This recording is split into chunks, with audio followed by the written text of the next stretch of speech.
अस्सलाम वालेकुम प्यारे बच्चों, आज मैं आपको एक कहानी सुनाऊंगा एक जादुई पेड़ की। एक गांव में एक जादुई पेड़ था। जो भी इसके नीचे सच बोलता था उसको वो पेड़ इनाम देता था।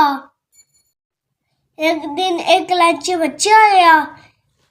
उसने कहा मैं गरीब हूँ, मेरे पास खाने के लिए कुछ नहीं बचा है, क्योंकि वो झूठ बोल रहा था। पेड़ ने उसको कुछ नहीं दिया। एक दूसरा बच्चा आया।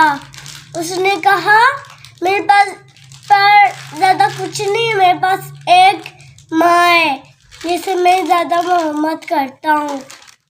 उसने सच बोला था। वाकई में वो अपनी मामा से बहुत प्यार करता था, सारी बातें भी मानता था, जरा भी तंग नहीं करता था। इसलिए मैंने उसको औलाद में एक सोने का एप्पल दिया और वो लालची बच्चा वहाँ पे खड़ा रह गया कि उससे में कुछ नहीं आया।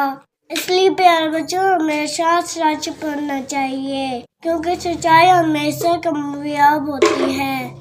इसलिए ओके प्यारे बच्चों, आप हमेशा खुश रहना। अल्लाह हाफिज़।